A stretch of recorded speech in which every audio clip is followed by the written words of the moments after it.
A quick second here. I'm just figuring some stuff out right now. I'm gonna make that private real quick. Mm. Okay, yeah, I'll post those later. Okay. Uh,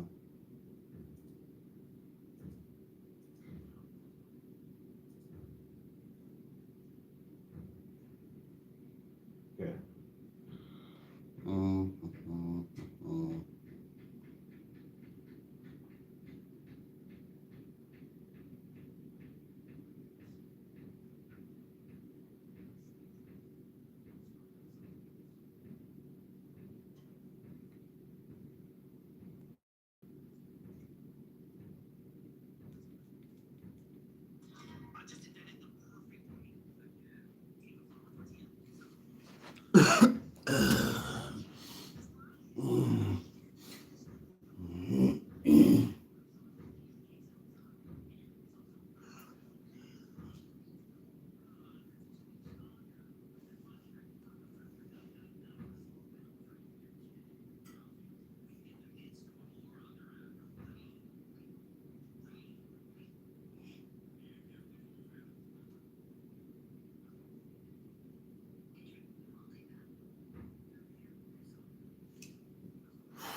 Does the same things and just never stops. While everyone else gives up by the third week, they keep going. While everyone else makes excuses, they show up. And you know what people say about them? Man, that's not normal. There's an ancient system created by Zen monks in Japan that produces exactly this kind of frightening consistency. They call it Woji, the practice that perpetuates itself. And once you understand how it works, you'll never break a goal again. But there's a catch. This system isn't for everyone. It requires you to kill a part of yourself you never knew existed. But before I show you how it works, subscribe to the channel, like it below, and comment on the habit you most want to create in your life. This helps me a lot and shows me that you're genuinely interested in changing. Let's go. The story I'm about to tell you happened to a programmer named Raphael. Smart guy, successful career, six-figure salary, nice apartment. On paper, Raphael was winning, but he had one problem. One devastating, soul-crushing problem that kept him awake at 2 a.m. staring at the ceiling. He couldn't stick to any habit for more than 2 weeks. Gym? He'd stop after 2 months. Meditation? He'd buy a book, read 3 pages, and then forget it in the drawer. Learning a new language? 3 lessons on Duolingo before he convinced himself he didn't have time. The pattern was always the same. Monday, total motivation.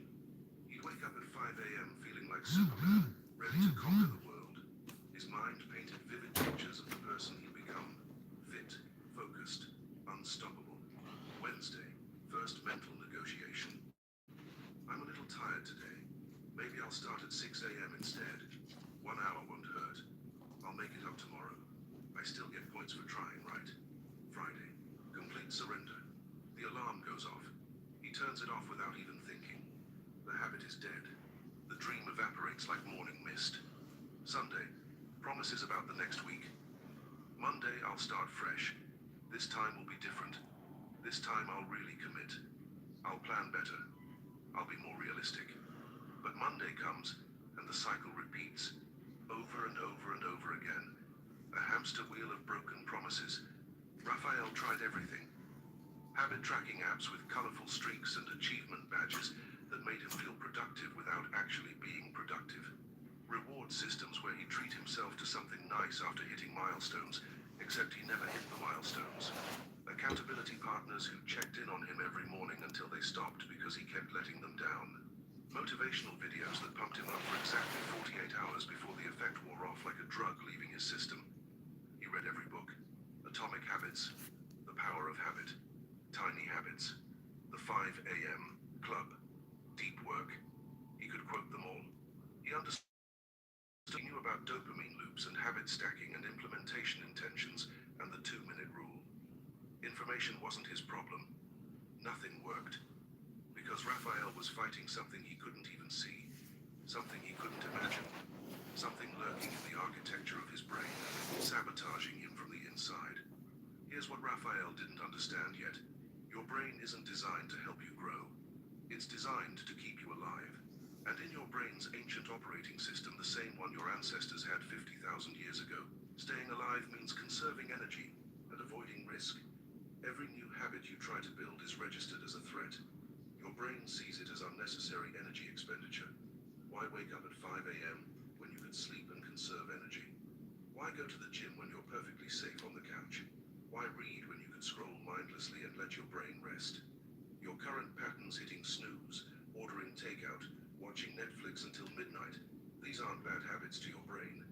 They're survival mechanisms. They're comfortable. They're safe. They're automated. When you try to override them with willpower, you're essentially asking your tiny conscious mind to defeat millions of years of evolutionary programming. And in that battle, evolution wins. Every single time. Eventually. The question isn't whether you'll break. It's when. Raphael knew he needed something different. Something that didn't rely on willpower. Something that worked with his brain's programming instead of against it. Something permanent. That's when, at 2 a.m. on a random Tuesday, unable to sleep because of another failed attempt at building a morning routine, he stumbled across a video about Zen monks. These monks wake up every single day at 3:30 a.m. They've been doing this since the year 1200 AD. That's over 800 years. Through wars, through earthquakes, through plagues, through everything. The bell rings. They wake up. No negotiation, no excuses, no gaps. Raphael sat there in the dark, blue light washing over his face, and thought, what do they know that I don't? The answer would completely destroy his old self and rebuild him into someone he wouldn't recognize. In Zen temples across Japan, there's a rule that seems simple, but changes everything once you truly understand what it means. Guoji. Literally translated, it means continue. The bell. Okay, 1 second here. I gotta restart this. Wait, that's not true actually. I already have a timer. Never mind. I'll plan better. I'll be more realistic. But Monday comes, and the cycle repeats. Okay. Over and over and over again. A hamster wheel of broken promises. Raphael tried everything. Habit tracking apps with colorful streaks and achievement badges that made him feel productive without actually being productive. Reward systems where he treat himself to something nice after hitting milestones, except he never hit the milestones. Accountability partners who checked in on him every morning until they stopped because he kept letting them down. Motivational videos that pumped him up for exactly 48 hours before the effect wore off like a drug leaving his system. He read every book. Habits. The Power of Habit. Tiny Habits. The 5 a.m. Club. Deep Work. He could quote them all. He understood the science. He knew about dopamine loops and habit stacking and implementation intentions and the 2-minute rule. Information wasn't his problem. Nothing worked. Because Raphael was fighting something he couldn't even see. Something he couldn't imagine. Something lurking in the architecture of his brain, sabotaging him from the inside. Here's what Raphael didn't understand yet. Your brain isn't designed to help you grow. It's designed to keep you alive.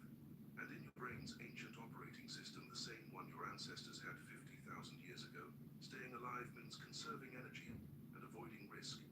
Every new habit you try to build is registered as a threat. Your brain sees it as unnecessary energy expenditure. Why wake up at 5 a.m. when you could sleep and conserve energy? Why go to the gym when you're perfectly safe on the couch? Why read when you could scroll mindlessly and let your brain rest? Your current patterns hitting snooze, ordering takeout, watching Netflix until midnight, these aren't bad habits to your brain. They're survival mechanisms. They're comfortable. They're safe. They're automated. When you try to override them with willpower, you're essentially asking your tiny conscious mind to defeat millions of years of evolutionary programming. And in that battle, evolution wins. Every single time. Eventually. The question isn't whether you'll break. It's when. Raphael knew he needed something different. Something that didn't rely on willpower. Something that worked with his brain's programming instead of against it. Something permanent. That's when, at 2 a.m. on a random Tuesday, unable to sleep because of another failed attempt at building a morning routine, he stumbled across a video about Zen monks. These monks wake up every single day at 3:30 a.m. They've been doing this since the year 1200 AD. That's over 800 years. Through wars, through earthquakes, through plagues, through everything. The bell rings. They wake up. No negotiation, no excuses, no gaps. Raphael sat there in the dark, blue light washing over his face, and thought, what do they know that I don't? The answer would completely destroy his old self and rebuild him into someone he wouldn't recognize. In Zen temples across Japan, there's a rule that seems simple, but changes everything once you truly understand what it means. Guoji. Literally translated, it means continuous practice without gaps. Without gaps. Do you understand what that means? Not just intellectually, but what it really means. Let me show you. Since 1200 AD, every single day at 3:30 inches the morning, a bell rings at Aiheiji Temple. And since 1200 AD, every single day without exception, the monks wake up. Not at 3:25 a.m., not at 3:35 a.m., exactly at 3:30 a.m., for 825 years, through the Mongol invasions, through civil wars, through World War II, through earthquakes that leveled entire cities, through everything the world has thrown at that temple, the bell rings at 3:30 a.m., and the monks wake up. You want to know what never happens in that temple? No monk lies in bed thinking, today I'm going to skip. I'm tired. One day won't matter. The question simply doesn't exist in their minds. It's not that they have superhuman discipline. It's that they understand something about how commitments work that you don't yet. Something that will change everything once it clicks in your mind. Your brain categorizes every commitment you make into two boxes, reversible or irreversible. Reversible commitments become mental negotiations every single day. Should I work out today? I'm tired. Maybe tomorrow. I deserve rest after yesterday. Is this even worth it? What's one day? I can make it up. I'll do double tomorrow. Monday is a better day to start anyway. Your brain runs sophisticated cost-benefit analyses on reversible decisions every single time the moment arrives. It calculates the pain of doing it versus the pain of not doing it. And most days, immediate comfort wins. Rest wins. Tomorrow wins. Later. Your new Dell PC with Intel Core Ultra helps you handle a lot when your holiday to-dos get to be a lot. Luckily, the Dell PC helps you get it all done. That's the power of a Dell PC with Intel inside. Get yours at dell.ca/holiday. Later wins. Irreversible commitments. They simply happen. When you get married, you don't wake up every morning and negotiate whether you're still married today. Being married is hard today. Maybe I'll be single, just for today, and be married again tomorrow. When you become a parent, you don't debate each Tuesday whether you're still a parent. You know what? Parenting is exhausting. I'm taking the day off from being a dad. The identity changed. The decision is done. The negotiation ended the moment the commitment became irreversible. When a monk takes his vows in front of the entire monastery, when he shaves his head, when he puts on the robes, when he speaks the words in front of 100 witnesses, he's not making a promise. He's not setting a goal. He's not creating an intention. He's not hoping to become something.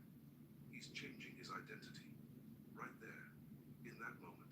He's not promising to try to meditate. He's declaring himself a meditator. The community witnesses it. The identity shifts from one state to another. The negotiation ends forever. A Harvard University neuroscientist who has been studying habits for 15 years discovered something revolutionary about public commitments and identity.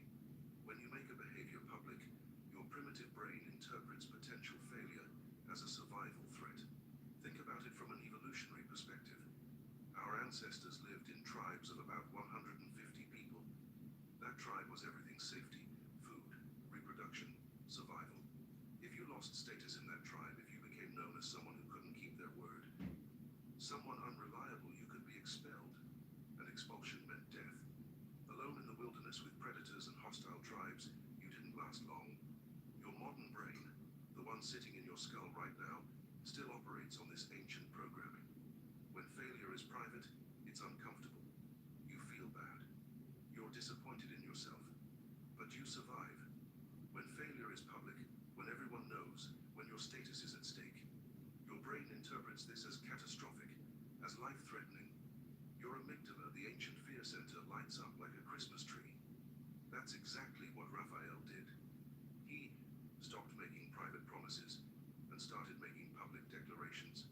He took out a piece of paper, not a note on his phone, not a digital document, physical paper, something real, something that exists in the physical world.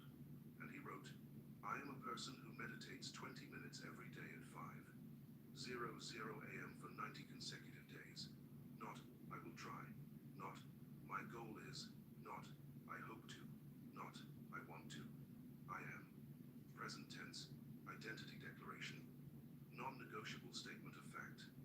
He signed it. He dated it. And then he took a photo and posted it everywhere. Facebook, Instagram, LinkedIn, Twitter. He sent it to the family group chat. He told his girlfriend. He told his co-workers at the office. He told his boss. He told the barista at his coffee shop who knew his name. His girlfriend looked at him like he'd lost his mind. Babe, you're being way too dramatic. Why does everyone need to know this? Can't you just do it for yourself? His co-worker laughed. Man, you're trying too hard. Just do it quietly. Why put all this pressure on yourself? You're setting yourself up to fail publicly. Perfect. Those reactions told him he was doing it right, because every person who knew became fuel for the fire. Every person who doubted became ammunition.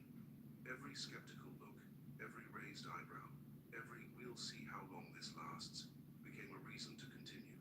Every morning he wanted to quit.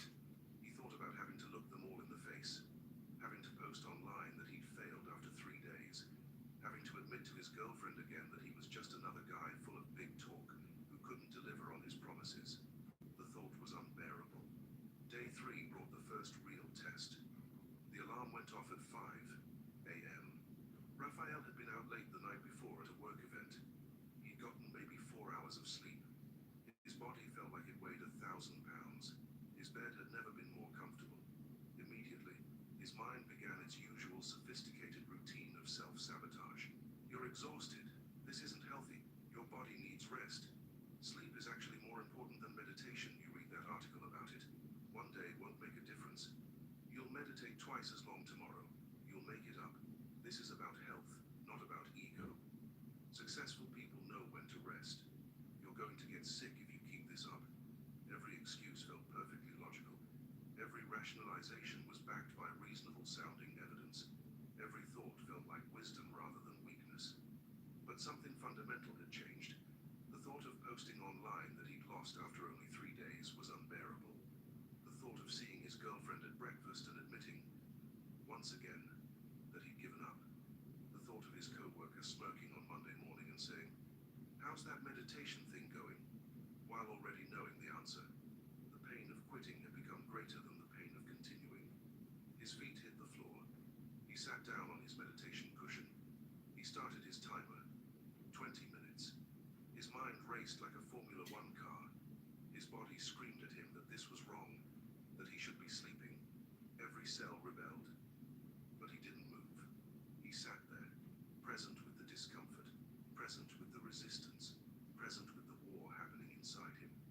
20 minutes later, it was done. The public declaration had ended the mental negotiation about whether to practice. But Raphael was about to discover that this was only step 1. The internal war was far from over. Even with all this social pressure, even with his reputation on the line, Raphael was still waging war every single day. His body didn't care about his reputation. His body didn't care about his social media post, or his girlfriend's opinion, or his co-worker's judgment. His body wanted to sleep when it was tired. It wanted comfort. It wanted the path of least resistance. It wanted what it had always had. The public declaration had ended the question of if he was going to practice. That was settled. But he was still fighting about when. Maybe I'll do it at 6 a.m. instead, or 7 a.m., or after work, or before bed. 5 a.m. isn't magical. I could meditate any time. Flexibility is healthy, rigidity is toxic. I should listen to my body. That's when he discovered the monk's second principle, non-negotiable hours. Every day, you waste precious mental energy on the same stupid question. When will I do this? Now or after breakfast? Morning or evening? Before work or after work? 6 a.m. or 7 a.m.? This afternoon or tonight? Today or tomorrow when I'll feel more ready? This decision burns glucose in your brain, actual measurable mental energy that should be used for the practice itself. You're wasting your fuel deciding when to drive instead of actually driving. Researchers at Stanford University found that every decision you make depletes your willpower reserves. They call it decision fatigue.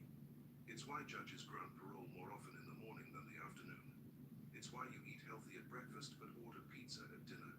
By the time you finish deciding when to work out, you've already used up the willpower you needed to actually work out. Raphael chose 5 a.m. Not because he was naturally a morning person. He wasn't. Not because he loved watching sunrises or felt some spiritual connection to dawn. Not because some productivity guru told him mornings were optimal. He chose 5 a.m. because the world was asleep. No phone notifications, no emails, no Slack messages, no distractions. No one asking for his attention. No valid excuses. The time wasn't about optimization, it was about elimination. Eliminating every possible reason to delay, to postpone, to do it later. The first week was absolute hell. His body fought against it every single morning with everything it had. The alarm would ring and his hand would reach out to turn it off before his conscious mind even engaged. He'd lie there in the dark, his body screaming at him that this was unnatural, that this was wrong, that humans aren't supposed to wake up when it's still night, that this is causing damage. That's normal. Your body is a biological machine that works with patterns. It runs on routines. It's been running the same morning pattern for years, maybe decades. Wake up slowly. Hit snooze twice. Check phone in bed. Drag yourself to the coffee maker. And now you're forcing it to build a completely new pattern from scratch. Of course it resists. Of course it fights.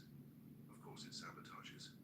But then, in the second week, something started to change. Day 9, Raphael woke up 3 minutes before his alarm. Day 10, 5 minutes before. Day 12, he was awake before the alarm even rang, lying there in the dark, waiting for it. His body had begun preparing for what it now knew was inevitable. His circadian rhythm was shifting. His cortisol levels were adjusting. His body temperature was starting to rise earlier. On day 14, something extraordinary happened that changed everything. The alarm rang. Before his conscious mind could even process the sound, before a single thought formed, his feet were on the floor. No negotiation, no thought, no decision, just automatic movement. His body had accepted the new pattern. The resistance ended. The internal war ceased. Here's what most people don't understand about fixed hours, what Raphael was only beginning to grasp. It's not about finding the perfect schedule. It's not about whether morning or evening is scientifically optimal for your chronotype. It's not about working with your natural energy rhythms. It's about removing time as a variable entirely. When you do something at different times every day, you're forcing your brain to make a fresh decision every single time. Should I do it now? Or later? Is this the right time? How do I feel? What else is happening? Maybe after this other thing? When the time is fixed, when it's locked down, non-negotiable, invariable, your brain can't argue with a constant. The question disappears, the negotiation ends. But Raphael discovered a new problem that threatened everything. His schedule was fixed, 5 a.m., every day, locked in. That was one. But he kept changing what he did during that time. Some mornings, meditation felt right. Other days, maybe some light stretching first. Sometimes he'd do a body scan meditation. Other times, breath work. Sometimes he'd read for a bit before meditating, sometimes after. His 20 minutes at 5 a.m. was happening, but the content was chaos. His brain had adapted. It had found a new negotiating point, a new crack in the armor. Instead of arguing about when, it started arguing about what. Should I do breath meditation or mantra meditation today? Maybe loving kindness feels better this morning. What about walking meditation?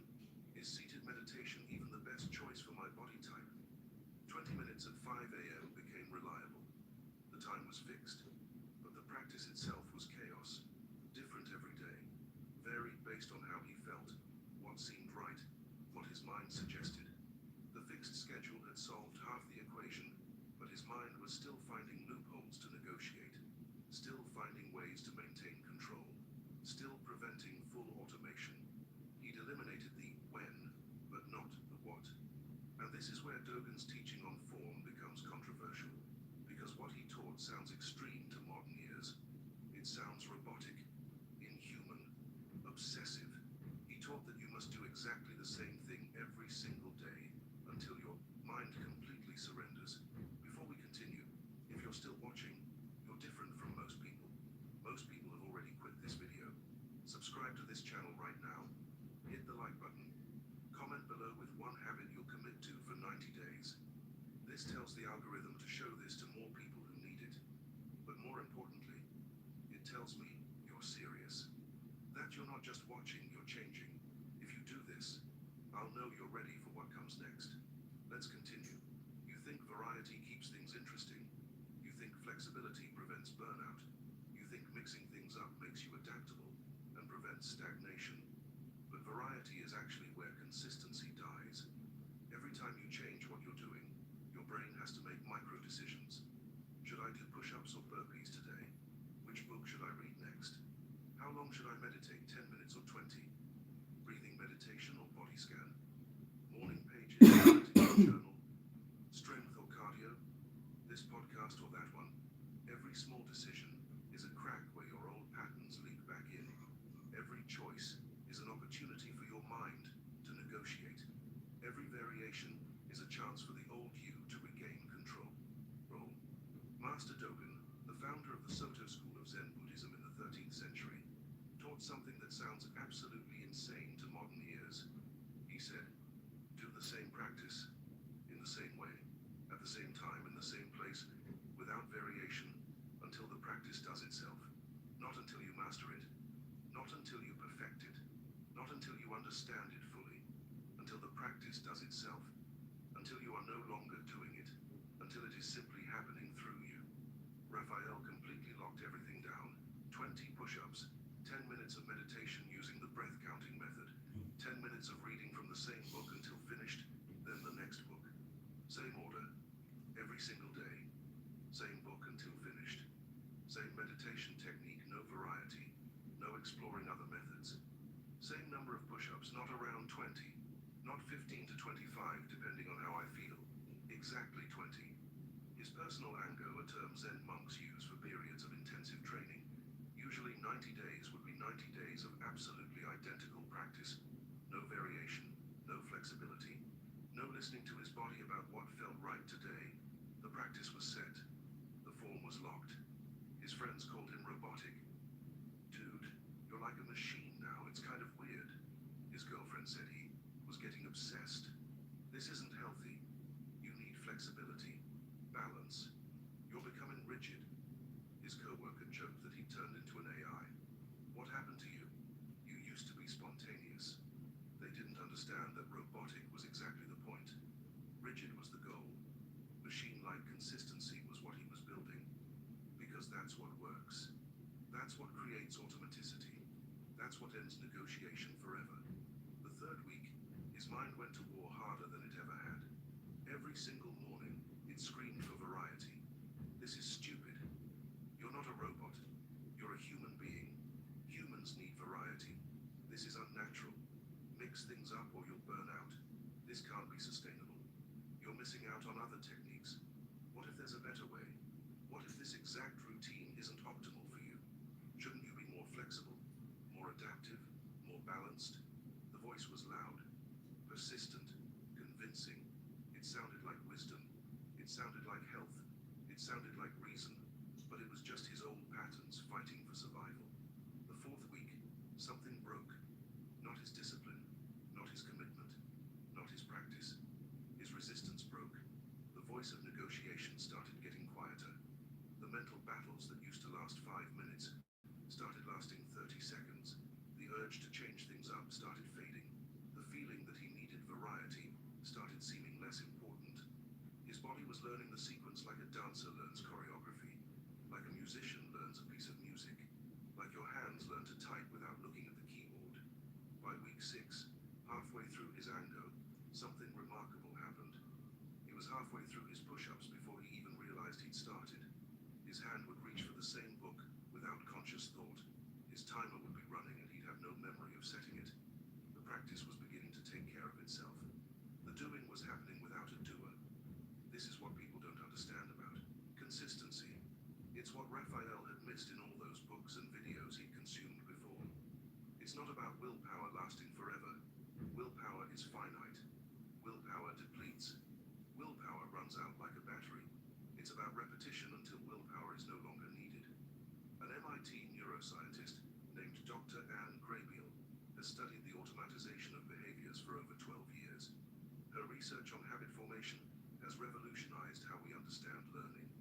She discovered that when you repeat an action in the same context, same time, same place, same sequence for approximately 66 days, something extraordinary happens in your brain structure. The basal ganglia, the ancient, primitive part of your brain responsible for automatic behaviors like walking and breathing, takes over. The behavior shifts from your prefrontal cortex, conscious, effortful, to your basal ganglia, unconscious, automatic. The behavior becomes automatic, effortless, inevitable. You're no longer deciding to do it. You're simply doing it. Like breathing, like walking, like blinking. Then came day 35. Raphael woke up with the flu. Fever of 102. Body aches, chills. Could barely stand without feeling dizzy. This is where the old pattern would have kicked in, where the old Raphael would have appeared. Sick day equals rest day. I'll start again when I'm better. Missing a few days because of illness is reasonable. Anyone would understand. Even the monks would understand. Health comes first. Every excuse was perfectly valid, perfectly reasonable, perfectly justified. Day 40 brought an even bigger test. Business travel. Red-eye flight at 4 a.m. Client meetings all day. Hotel gym closed for renovation. No meditation space. No privacy. Complete chaos.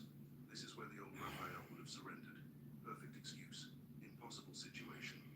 No one could blame him. I'll restart when I get back. This trip is the exception. You can't meditate in an airport. It's not realistic. I'll do double sessions when I'm home.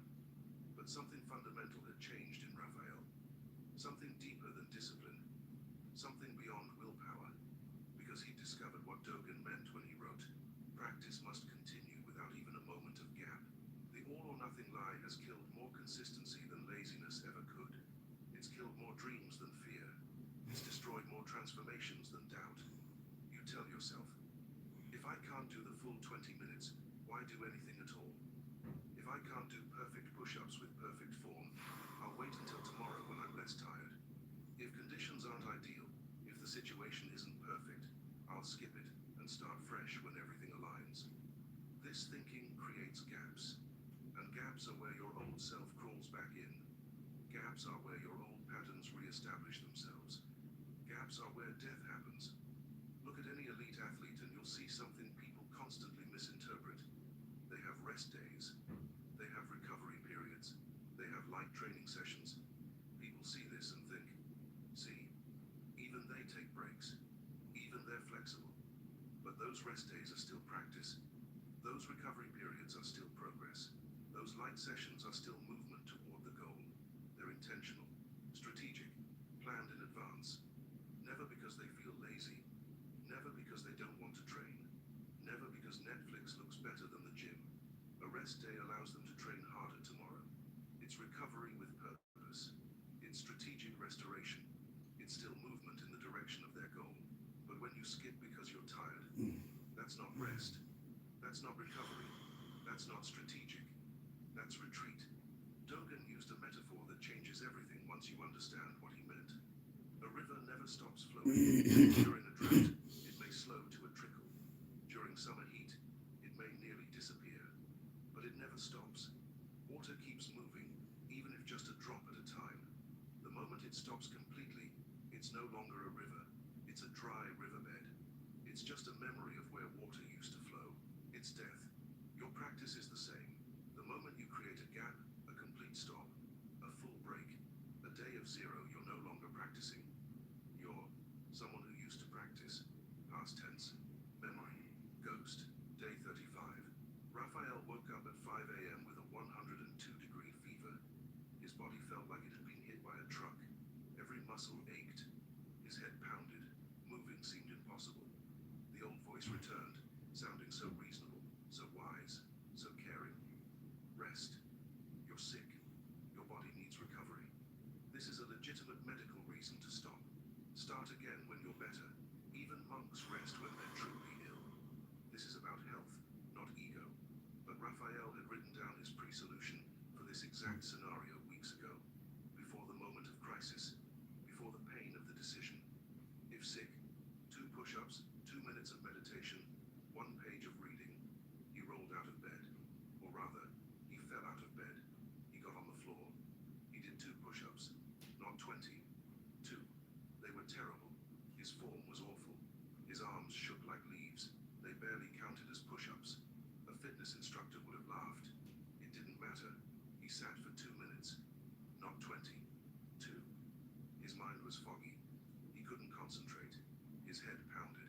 He spent most of those 2 minutes thinking about how terrible he felt and wondering if he should go to the doctor. It didn't matter. He picked up his book. He read 1 page. Not 10 minutes worth. 1 page.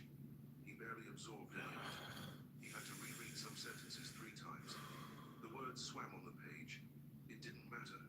The practice continued. The river kept flowing. The gap never formed. His streak remained unbroken, not because he was strong that day, but because he'd been smart weeks earlier when he was healthy and could think clearly. Day 40. Travel day.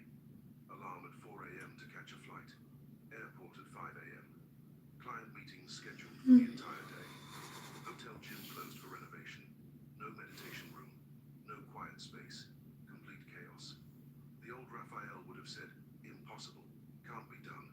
I'll restart when I'm home. But the new Raphael had already pre-solved this. If traveling, adapt the time. Location, never the practice. He did his 20 push-ups in the airport bathroom. Yes, the airport bathroom. Between the sinks and the paper towel dispenser. At 5 a.m. while brushing his teeth afterward.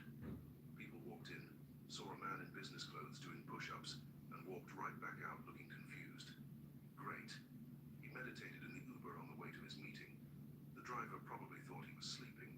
10 minutes of meditation with city traffic sounds and radio playing quietly. Not perfect, not ideal, but continuous. He read on the plane. 10 minutes while waiting for takeoff. Actually got through more than usual because he had extra time. Nothing was perfect. Nothing was ideal. Nothing was optimal. Everything maintained momentum. This is Guoji. This is practice continuing itself. This is what perpetual means. That's when people started to notice something had changed. Co-workers started commenting. You seem different lately. More focused. There's this intensity about you. It's kind of intimidating, actually. Friends started pulling back slightly. You're becoming obsessed with this routine thing. It's getting weird. You're not as fun anymore. His girlfriend's friends told her. He seems really rigid. Is he okay? That's not normal behavior. Someone at work actually said to his face, your discipline isn't healthy. Normal people don't act like that. You need more balance in your life. When you hear these words, you know you're on the right track. Normal people get normal results. Normal people start in January and quit in February. Normal people have dreams they never pursue. You're not trying to be normal. You're not here to be comfortable. You're not interested in balance if balance means mediocrity. You're trying to become unbreakable. But here's what no one prepares you for. What no video mentions. What no book quite captures. The unexpected obstacles you never saw coming. The things you can't plan for because you didn't even know they existed. Your child gets sick in the middle of the night. Your car breaks down on the highway at 6 a.m. on your way to the gym. Your boss keeps you late for an emergency meeting right when you plan to practice. Your power goes out. Your internet dies when you were going to do an online workout. You get called out of town for a family emergency. Your phone breaks. Your alarm doesn't go off. You oversleep for the first time in months. These are consistency killers. Not because they're impossible to overcome, but because you haven't pre-decided how to handle them. time an unexpected obstacle appears, you have to make a decision under stress, under pressure, under suboptimal conditions. And that decision, in that moment of chaos and uncertainty, is where you'll choose the path of least resistance every single time. Your tired brain will default to comfort. Your stressed mind will choose easy. Your overwhelmed system will pick survival over growth. The obstacle wins because you're fighting a battle you didn't prepare for. You're making it up on the spot. You're improvising under the worst possible conditions. Zen monasteries have operated for centuries without missing a single day of practice. Earthquakes that leveled entire cities around them. Wars that raged for decades. Famines that killed millions. Floods, fires, plagues, economic collapse. The practice continued. How? They don't make decisions when obstacles arise. The answer already exists.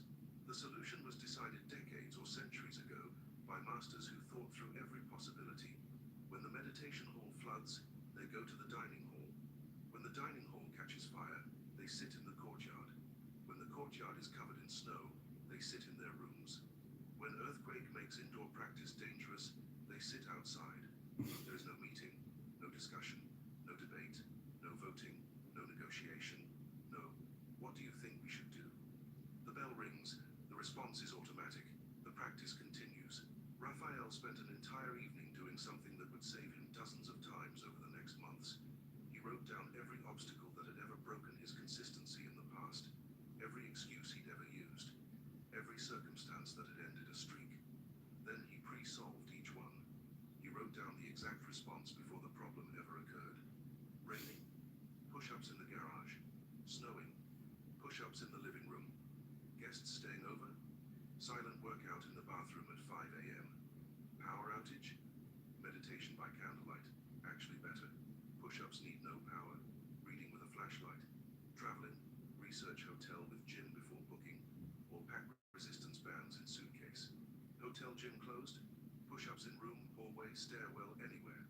Sick, minimum viable practice.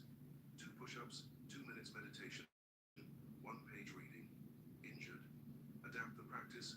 Wall push-ups if floor is too hard. Seated meditation if body scan hurts. Audiobook if eyes hurt. Hangover, which shouldn't happen, but if it does. Same minimum viable practice. 0 excuses. Family emergency.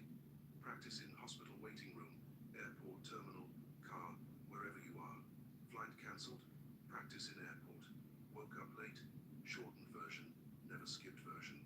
Each scenario had its predetermined response. When X happens, try to Y. No thinking required. No deciding in the moment. No negotiating with a stressed mind. No improvising under pressure. When situation A occurs, response B is automatic. The power of this isn't just about maintaining the sequence. It's about not wasting mental energy on decisions when you have the least energy available. A Yale University behavioral psychologist who has been studying decision-making for 20 years found something critical about pre-decisions. When you pre-decide your actions before the moment of crisis, you remove decision fatigue from the critical moment. Your prefrontal cortex, the part of your brain responsible for willpower, executive function, and decision-making remains intact to execute rather than decide. You're not burning glucose asking, what should I do? You already know. You just need energy to do it. Day 70. Raphael's practice had become completely automatic. So automatic it was almost eerie. He would sometimes wake up and realize he was already 10 minutes into his meditation without any memory of starting it. His body moved through the sequence like a programmed machine, like a computer running code. His alarm would go off and his feet would hit the floor before consciousness fully engaged. 20 push-ups would be done while his mind was still waking up. His book would be open to the right page without him remembering picking it up. His girlfriend's mother came to visit for a week. Guest in the apartment, sleeping on the couch in the living room where he usually practiced. Every morning at 5 a.m., he quietly went to the bathroom. 20 push-ups in silence on the bathroom mat. 10 minutes of meditation sitting on the closed toilet lid. 10 minutes of reading with a small book light. His girlfriend's mother never knew. The practice continued invisibly. The obstacle had been pre-solved months ago. Day 90. He completed his personal ango. 3 full months of uninterrupted practice.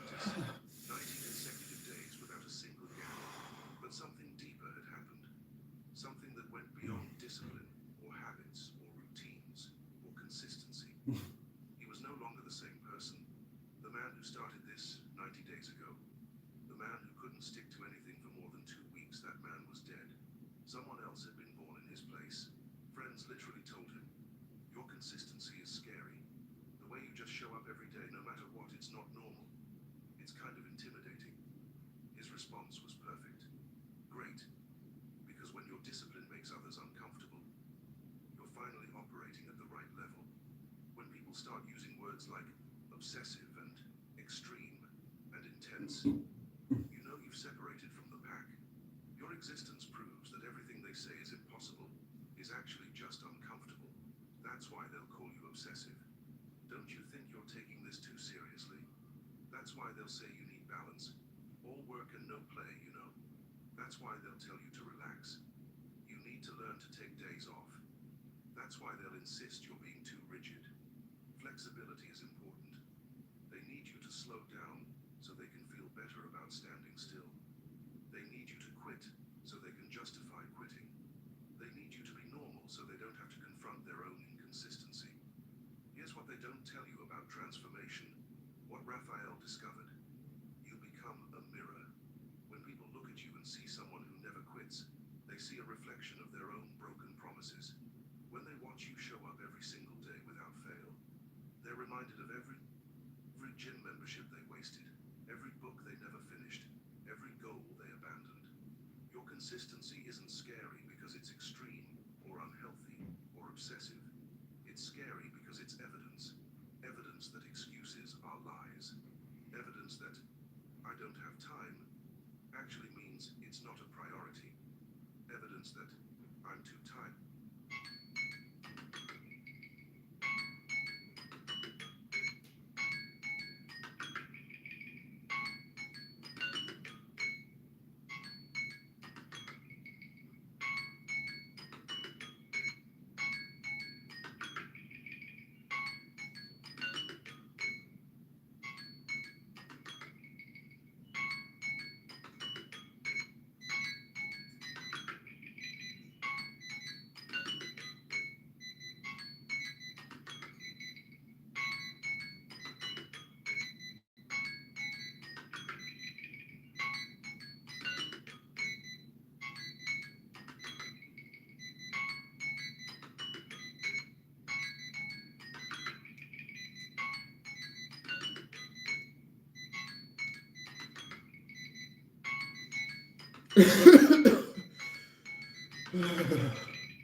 Evidence that excuses are lies. Evidence that "I don't have time" actually means it's not a priority. So yeah, I gotta Evidence write a that few things "I'm too down here. tired" means I chose comfort. Evidence that transformation is possible for anyone willing to pay the price. And most people watching this video right now aren't willing to pay that price. They want the results without the routine, the transformation without the repetition, the discipline without the discomfort. But you're not doing it for them. You're not here to make them comfortable. You're not performing for their approval. You're doing it because you've discovered the secret that changes everything. Consistency isn't about doing something every day. It's about becoming someone who can't do it any other way. When you implement the Guoji system, all 5 elements working together: public declaration that makes failure catastrophically painful, fixed schedule that eliminates the when negotiation, identical practice that removes the what negotiation, continuous practice that allows no gaps, pre-solved answers that eliminate decision-making under stress. You're not just creating habits. You're not just building discipline. You're not just improving yourself. You're reshaping your identity at the most fundamental level. You stop being someone who tries and become someone who simply is. And when that happens, when that transformation is complete, when the old you is dead and the new you has fully emerged, people will look at you and think, "How does he do that? How does she keep showing up? What's their secret?" And the answer will be simple, profound, but simple. They don't. They are. Raphael isn't someone who meditates. He's a meditator. He isn't someone who exercises. He's an athlete. He isn't someone who reads. He's a reader. The practice doesn't require willpower anymore because it's not separate from his identity. It's not something he does.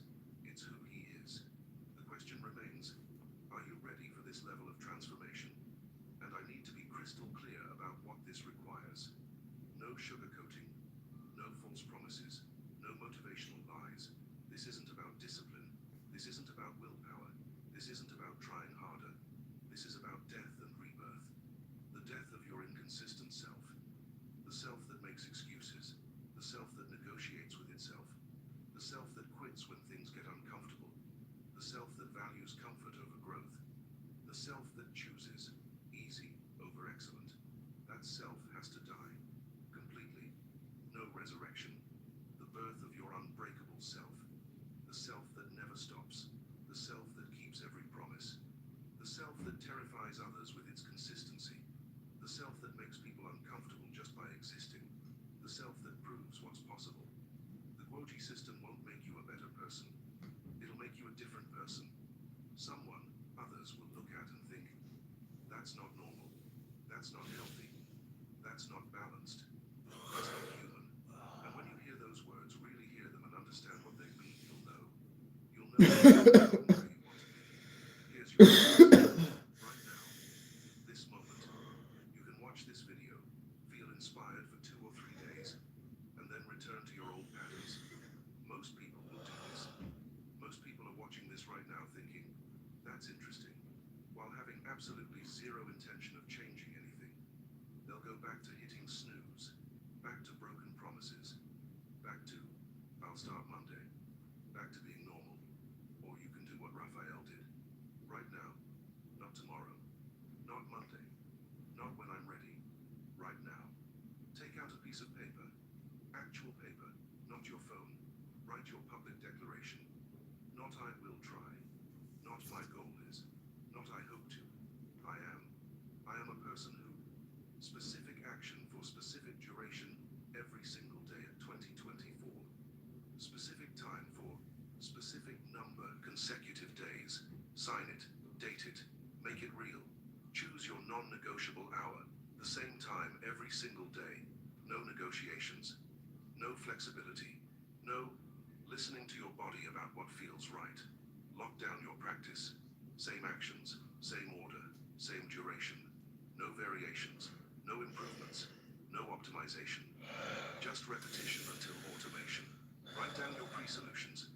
Every obstacle you can imagine, every excuse you've ever used, every circumstance that broke you before. Pre-solve them all right now while you're thinking clearly. Then make it public. Post it on social media. Tell your family. Tell your friends. Tell your co-workers. Tell the person you're sitting next to. Make failure more painful than continuing. And then, for the next 90 days, just show up. Not perfectly, not optimally, not ideally, just continuously. When you're sick, do the minimum. When you're traveling, adapt the location. When life gets chaotic, shrink the practice but never break the chain. When everything falls apart, let it fall apart around you while you keep the practice alive. 90 days from now, you won't recognize yourself. People will ask you how you changed. They'll want to know your secret. They'll be looking for the shortcut, the hack, the easy way, the 5-minute solution. And you'll smile, because you'll know there is no shortcut. There's only Guoji, the practice that perpetuates itself, the practice that becomes who you are. If this video changed your perspective on discipline and consistency, if you're genuinely ready to transform and not just feel inspired for 48 hours, here's what you need to do right now.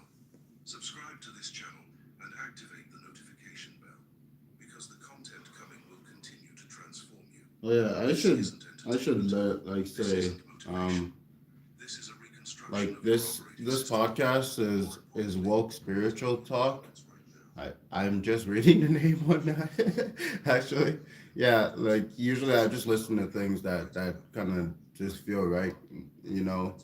Like I don't because like I've been doing some forms of meditation since I was like 7, since I was like 7 and a Mormon and like realizing, oh wait, this is just one way of thinking, just doing one thing one way, and I had no testimony whatsoever. So trying to figure that out, And I think, yeah, when I was 7, I was like, yeah, well, I can do Christianity, but Christianity doesn't 100% make sense to me. What else is there, you know? And then the basic thing, concept of thinking, if God made everything, then he fully understands not everyone's going to understand certain things the like one way, like that. So that made sense to me. I don't know if that makes sense to other people. Sorry, I'll get to the comments. Yeah, I'm just holy man.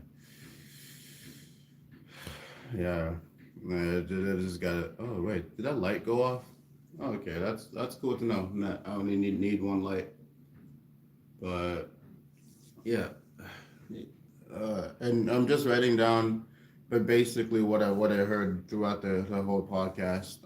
Make it the same thing, do it the same way every time, regardless of how you feel or what your body's telling you. Because I was doing that wrong. I was going based off my body, if but apparently that's like too much decisions in between what you want. And I would like to like actually focus in on this practice because like even just practicing the basic awareness meditation, I've learned too much about myself that I've definitely been hiding from like either the world or just myself. And I would like to be a little more comfortable with myself because I know one of the main reasons I don't talk to people on a regular basis is because I'm thinking way too much of what's going on in my head and how they're going to react to it. And even though I understand that they don't owe me anything and I don't owe them anything, that's something that's just hard to get over every single time you talk to someone. Honestly, it's quite literally one of the only things you think about when someone is like regularly like talking or you're even trying to do anything. It's so trying to figure that out specifically for my life, anyways. Um, and I know since I've started this at a very like younger age, like every time I've done it, even though it wasn't as consistent I would like it to be, would be like I'll meditate one time, maybe like two 2 3 months in between, and then do it like another short 5 or 10 minute one, or like try and get on a routine where you download the Headspace app and then you do that for 10 minutes at a time, and then after that it's like it's yeah, but even then, with just that, it stayed on my mind enough to continue it. Like, and I wasn't just doing meditating when like seated meditation. There's also mindfulness meditation. There's walking meditation. There's all kind like I don't know how to explain meditation like a basic way, but it's just literally for me when it comes to like the presence meditation in particular. It's just literally hearing and watching what how it happens in your body and your mind and not engaging with it. And that's very hard with me because I talk to myself a lot, and that's not the I don't think that's the issue. I think the issue is like letting my thoughts run wild and reacting to each and every single little thing that I do. But yeah, uh, I got some work to do, and I actually have to do it this time because I actually listened to the podcast and listening to like what I've done and slash haven't done. That's something I would like to change. So after this, yeah, after this, I might just start doing the 1 hour because yeah, yeah, I don't know why, but I think that's just the best way to do it because I think I need a full hour just seated down, and then it's like the majority of that, like half of that is just getting comfortable with myself, and then the rest of that is like trying to focus even more. But everything's different every day, so it's not always the same thing, you know.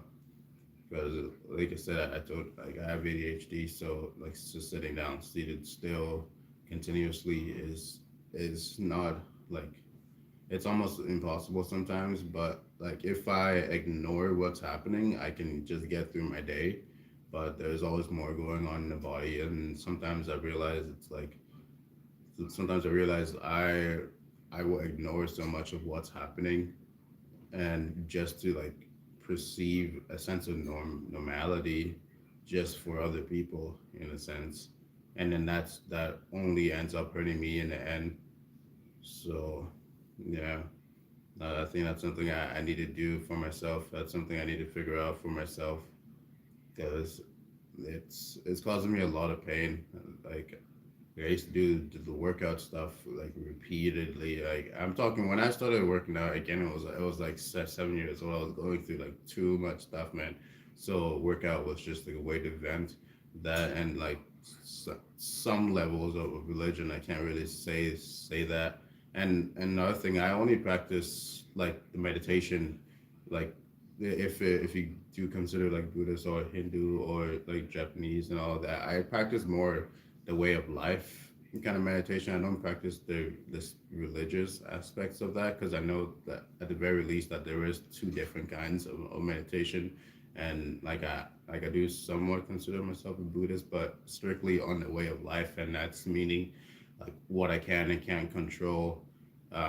Basically, from and these are what I think like I've got it through my perspective, like what I can and can't control, treating others is sense how you want to be treated and understanding how directly that affects you if you mistreat someone. Like it might not be right now that you realize it, but it seriously does affect me at least, and I know that that's because every time I like shit talk someone, like raging at someone, and like that's the only thing I'll be thinking about for like like 30 minutes to an hour. That's like holding vacancy in my head, and I was the only one who was like the cause of that. I was the only one who said, oh hey, yeah, I'm like this, that, and this to you, but at the same time it's like I just could have not said that and not had to think about it. I could have accepted that that's what you chose to do, and then move on. Like again, it's so much easier, better. Like it's easier said than done. Like that's not something I can say I'm even disciplined on, and to any extent, like just not responding to what someone says. I can give myself credit. I can feel the anger, and then like tune it down a little bit, like like tailor it to turn it into something like love, but at the same time, I don't know. That feels kind of forced. And yes, I am mad, and everyone has a justification for being mad to a certain extent. But what you do does have consequences, regardless of whatever your intention was, and regardless of whatever the reason was. So, yeah, I'm trying to figure that out. Yeah, and I do apologize to that guy that I said, hey, I would like snitch on you, but nah. Like, if you want to go ahead, almost falling out of the car, calling people the N word, bro, that's up to you, man. Do what you want, but just actually know the meaning of the words first. That was literally my only concern. If you want to go scream out N word to people, like I I strongly don't think you know what that word means. Like someone once tried to describe the word to me by literally just using the same word over and over again. I'm like, none of that would ever make sense. You can't describe a word by giving this using the same word. That doesn't make sense. But yeah, so I think I think I'm going to try and just increase it to an hour. Sit through whatever happens. Yeah, but first I will change the title to at least 40 minutes, so I can show some kind of progression. But I think with this again, I will continue like how I did with the 30 minutes because I don't know, something's telling me an hour. It's like it's just the prime what I need to like. I don't even know what I'm trying to do here. I just want to figure out like why I twitch so much, why I'm so restless, and like and first step of that is like admit it that it happens. So being still, realizing when it happens, letting it happen, and being okay that it happens. Yeah, because because yeah, yeah, yeah. So I'll figure myself out on that front at least. Yeah.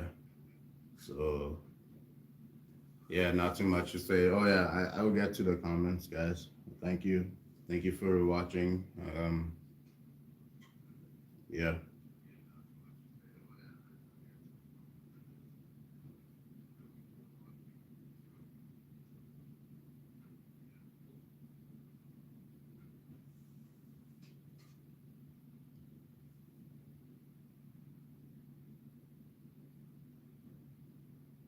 Oh damn, that's so nice.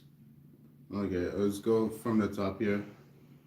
Uh, May McGill, uh, R4W says hi. What's up, G? What's up, homie? Tello Lupen. That's a interesting name. Oh, okay. Is it Spanish or is it another language? Says, okay. I can't read Spanish, but let's try it anyways. Says Esta Robando Pensamientos Pensinenimitos. No, butchered that word. It's same person speaking Spanish again. Esta Pensadeo. Is he calling pendejo? You better not be calling pendejo, no? Sen Sendeo and su proximo assaluto. I feel like I butchered all of that, but that is okay. And I am VBZ77 says hello. Says remember me? Yeah, I remember you, bro. I wish you would post more stuff because like I play Roblox since I was like 8 years old, and like I don't know, it's one of those websites where I actually do like it. It's getting weird though. I don't know if you looked into any like Roblox headlines. It's getting kind of weird. Like with how many people actively are grooming kids. Then that's disgusting, man. Like if you're going on a website like for kids, like I play it for nostalgic purposes, and because it's one of the few games that can actually kick butt in. Yeah, but nah, it's getting too weird, man. Like so I hope the Roblox developers like fix that. I don't know if you guys have seen like there's this other guy who like literally showed light to it and he got like a cease and desist order, and it seemed like Roblox was trying to like take the sides of the pedals. I'm like, bro, come on Roblox, don't do that. I actually like your stuff. Don't do that stuff. That's just weird. That makes me not want to play the game or do anything and look for other games. Nuh-uh. And then it's like, how you are doing nice, and everybody's like, I don't know why you're making less, having less subscribers through you're making the best content. Thank you, bro. I'm just trying to figure out what I can do that works for me. Honestly, like, yeah, I'm just trying to figure out what works for me. That's about it, honestly. Um, and then, oh yeah, Eric. What's up, Eric, bro? It's been a minute. I've seen you stay consistent. I see you get shredded, bro. I don't know if you've noticed, but you've getting a lot more fit. You get from what I've seen with you staying consistent, and I was not trying to like dig or anything, but that's like whatever you're doing is working, homie. Like, and you've always been a positive guy from what I've seen too. So keep it up, bro. People need that. People need that energy. And yeah, and that's about it. So so this time tomorrow, I will figure out exactly what I want to do, in the same way, and just consistently stick with that, and continually try and push myself to 1 hour, because I think I can do that like solid. It won't be perfect, but I'm starting to feel like I actually need to do it for an hour, just to fully embrace whatever happens and fully embrace whatever comes. And if that's too much rushing myself, I might have to humble myself a little bit because we won't be there yet. But I feel strong confidence that that's what I need for myself, because I've done an hour before, and last time I actually did an hour, like, oh god, I think I got terribly sick afterwards. I got like disgustingly sick, and that was one of the first times I've ever had like a sickness, to the point where I couldn't even bathe myself. Like my parents, I mean, my like sister had to literally bathe me because of like I couldn't move. Like the first like 6 days, I was just in bed, freaking like huddled up just by myself. And I like to pride myself in being someone who doesn't get sick too often. But holy crap, man, that was terrible. So we'll see what happens this time when we get to the hour. but that is officially my goal. And then another one of that is just do the same thing exactly the same way every time. I do still want to go to 5 a.m., but as it stands now, I don't really have a particular reason to do 5 a.m. When I do get something more secure, I will be able to actually do the 5 a.m. Like how I want to. So yeah, and that's about it, everyone. Thank you for showing up. Thank you for staying blessed, and best to you. And what there is there, man.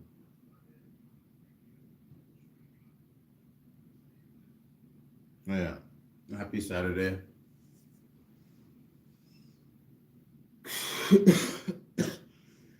Yeah, man. I'm not too focused on the subscribers, honestly. Like I started this for myself. Like I do have a goal with YouTube. Like I do want to make an extra $200 extra. If I can make an extra $200, I'd actually be able to pay. Well, not I can pay my rent and stuff, but I'd be able to save, and then maybe save a little extra so I can actually be able to insure like my car. Like I walk everywhere, where regardless, but I do like to have something nice like that can get me from place to place. I can get more done throughout the day. Although part of me thinks that is going to be a little bit counterproductive towards what I'm doing, but at the same time, I still need to get things done. Uh, like I would still prefer to have my car be insured and not just sitting there. Um, yeah, because since I've been paying for it, I've only drove it for about like 2 years, and and even with then I walked most places, but I think it's just to have it working, and that's about all I want, and insured. And yeah, and then while I'm paying insurance, I can get that insurance lowered, so I'm not paying like $200 to $300 because I'm still considered a new driver. Oh man, that sucks. That sucks. But yeah, anyways, I got some work to do. I got some studying to do, figuring out exactly how I want to do this every single time. Because one big thing for me, like this feels natural, this feels comfortable. Like my body is just hugging itself, and this because of the ruptured Achilles, I can't actually put it there yet. And like yeah, I could tough it out. I could just be like that, let me just do it regardless, and I have done that, but I don't want to really hurt my body, and right now I think I'm just going to stick to what's comfortable and just let whatever happens happen. So yeah, that's about it. Have a good one, everyone. Peace.